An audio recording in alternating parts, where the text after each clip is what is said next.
Good afternoon, everybody. Thanks for clicking. Today, we are going to talk about the Wave 3 heater again.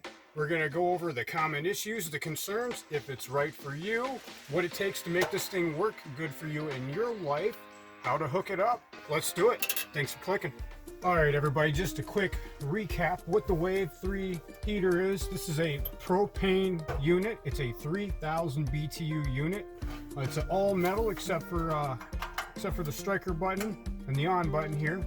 So other than that, it's a fully metal unit. It's a double catalyst burning unit. Camco says that these are safe to run indoors, henceforth the double catalyst burner, so making it safe to run indoors.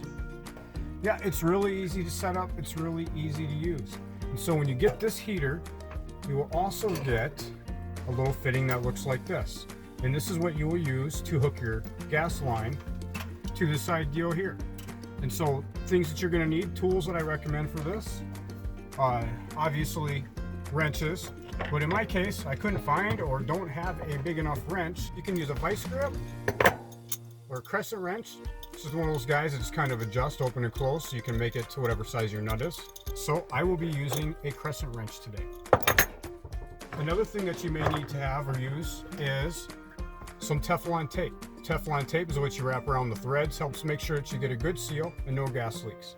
Okay, so with this unit you are also going to need to order the Camco low pressure regulator hose. It's just kind of what you need to do. It's kind of silly they didn't include a hose with this, but nonetheless that's what it is. It's the Camco low pressure regulated hose.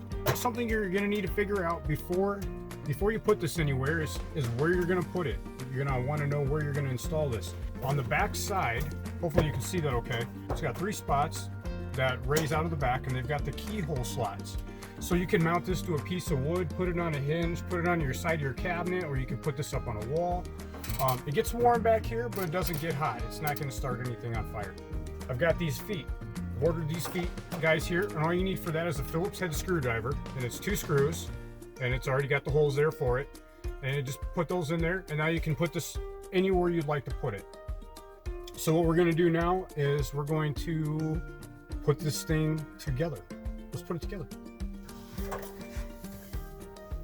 This way. Let's put it together. So what we've got here is we've got this little elbow piece that came with our unit. And so what we're going to do is we're going to use Teflon tape, and we're going to put it over these threads. If you've never used Teflon tape before, just be patient. It might take you a couple tries to get it right.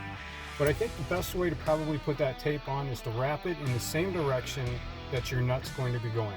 So that way it doesn't try to peel it off. And you don't want to put too thick of a layer because you don't want to have issues putting it together. And so what I've done here is I've got my little Leatherman. If you don't have a Leatherman, well, these things are pretty darn handy. It's got a little scissors on there. So it's going to snip me a fresh edge. Okay, it's going to look like that. That's what we're looking at. So what we're going to do now is we're going to go ahead and we're going to take and wrap those threads. We'll wrap the other threads on the unit itself. So when you're looking at it, righty-tighty, lefty-loosey, so that's going to be going clockwise. So let's go ahead and we'll wrap this clockwise.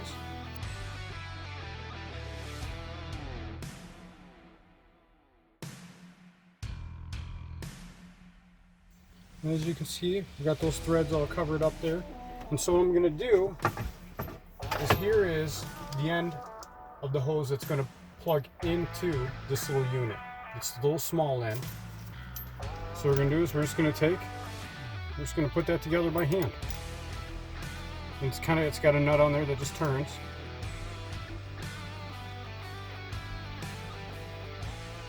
We go ahead and we're just going to put that on like that.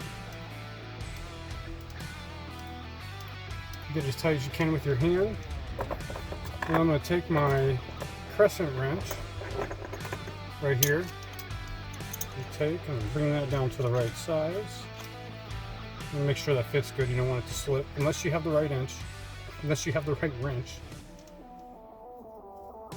going to make sure it's nice and tight. And we'll double check this fitting again once we have it on the unit. When we have it on the unit, this will be all nice and solid, and then we can take and we can double check that. But we're going to check over all these connections in the end with a little bit of soap and water. That's how you get rid of all your fears about wondering if you got a gas leak, with outside of the exception of having your sniffers. So So there's that end right there. So next we've got to put some Teflon tape on these threads on the import port part of the stove here. Same deal. So it's going to go on, so clockwise.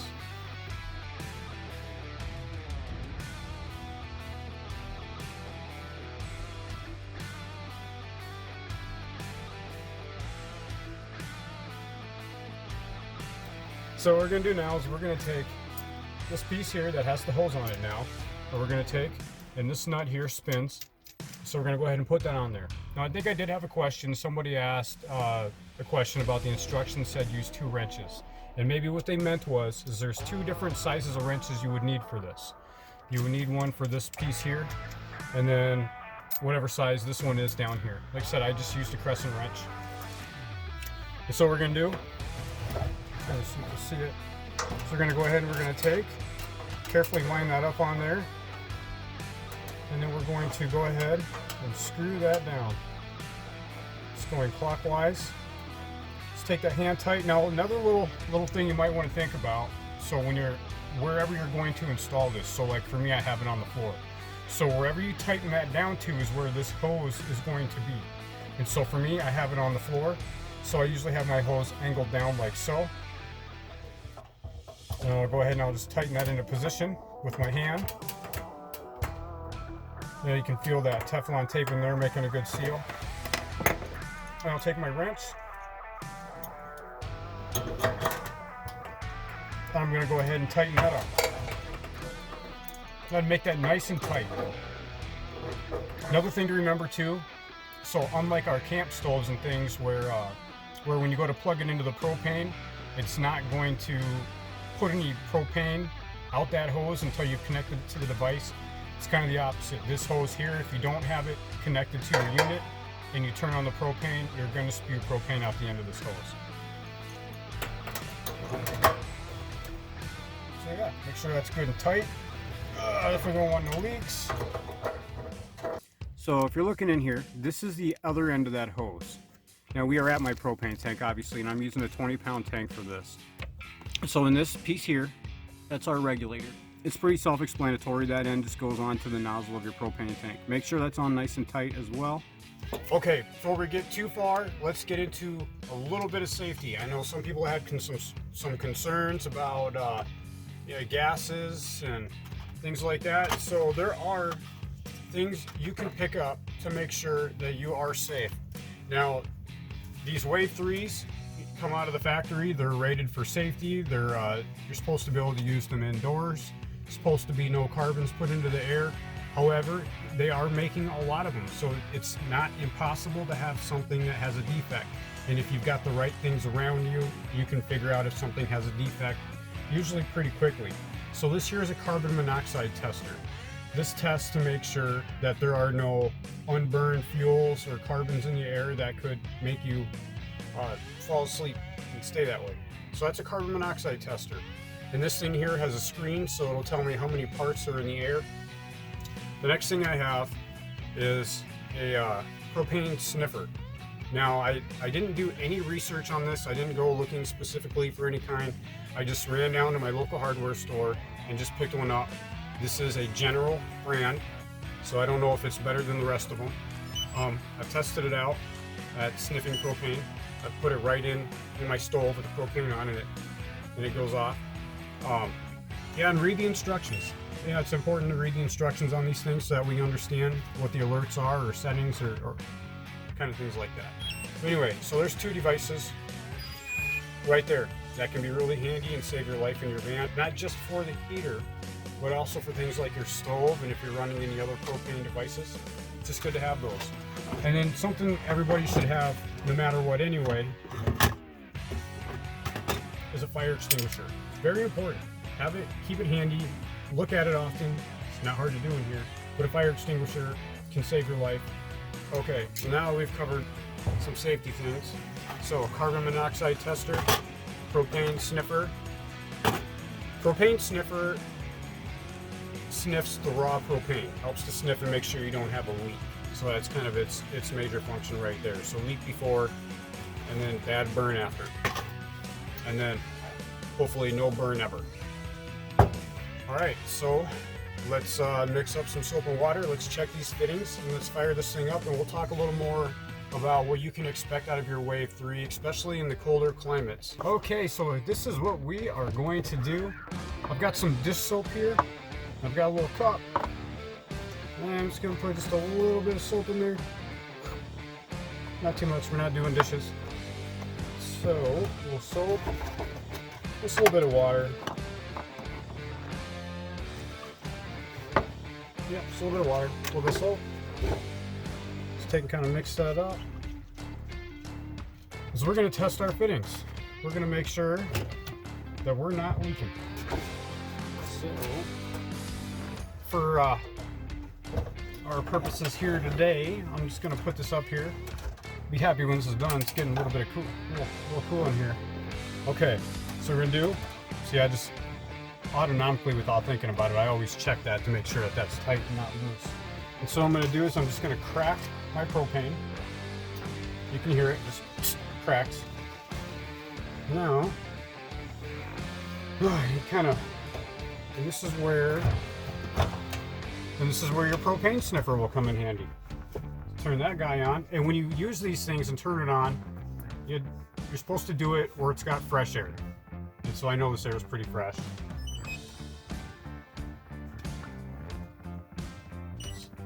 So we're on, it's running its test deals.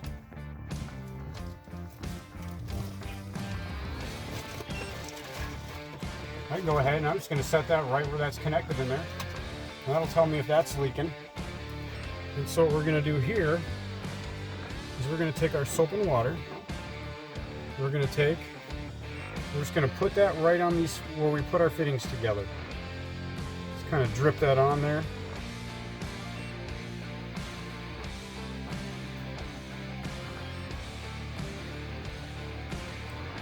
Just kind of look, and I don't see it making any bubbles. If you let it set for a minute, you can usually see bubbles happening if you have a leak. And so far so good, I don't see anything.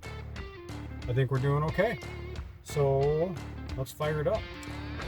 And if you want to feel extra comfortable, you can take your propane sniffer and you can put that right over there by your connections as well and let that sniff it out. If you do find that you have bubbles, you may want to try tightening it up.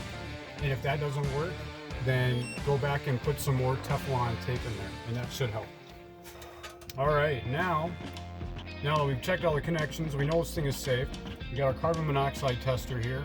We've used our propane sniffer. We've used soap and water. We've checked. We've made sure everything to this point, everything to this point's good. So what we're going to do now is we're just going to go ahead and fire it up. If you remember from my last video, and again, I'll put that video up. So if you want to see a full review on this that I've done earlier. So what we do is we just push in the gas lever on the right side, push it straight in. Say hold it for like 10 seconds. It works pretty fast, pretty efficiently.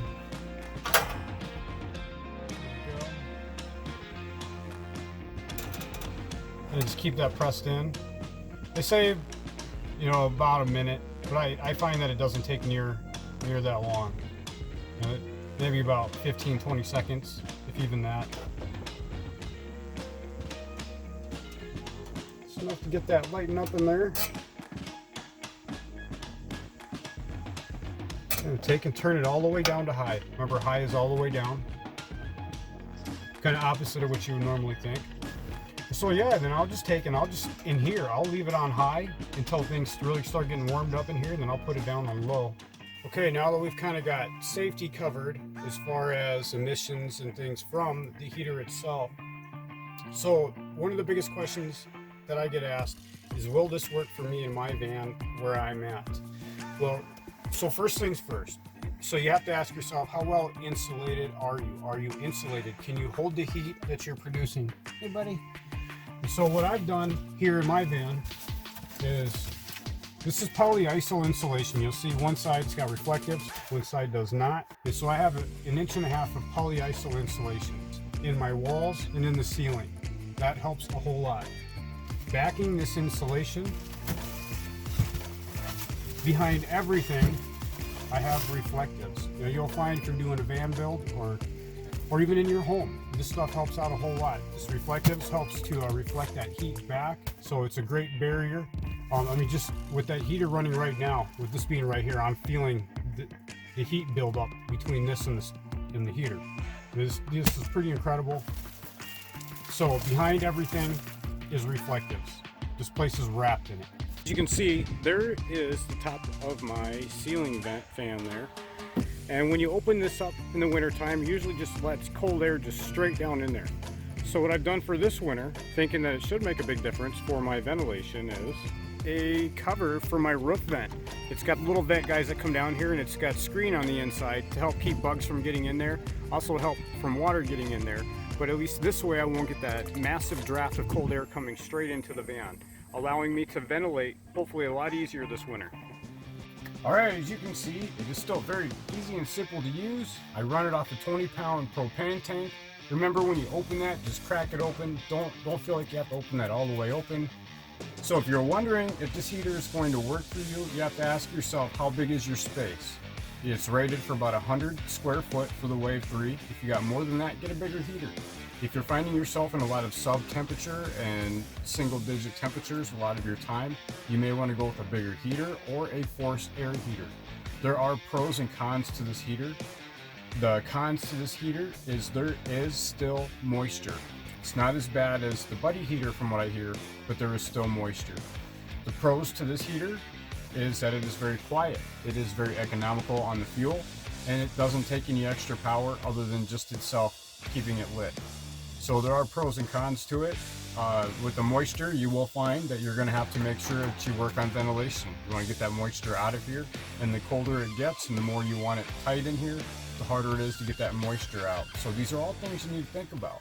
Okay, so while you weren't looking, I went and picked something up real quick, and this is one of those wireless weather stations, and I picked it up so that way I could show you, hopefully in real time, what my temperatures are in here right now. As you can see, it is 19 degrees outside, and it is 71 degrees in here. That's the temperature right now. 19 degrees, 71 degrees in here.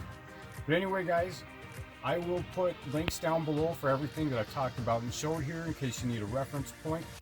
In the meantime, you guys have a wonderful day. Thank you very much for hanging out with me through this whole video. I'm sure this is going to turn out pretty long. And remember to hit that like button. Share this video if you think it will help someone else or if it's helped you. And make sure to subscribe. We'll see you next time. Have a great day.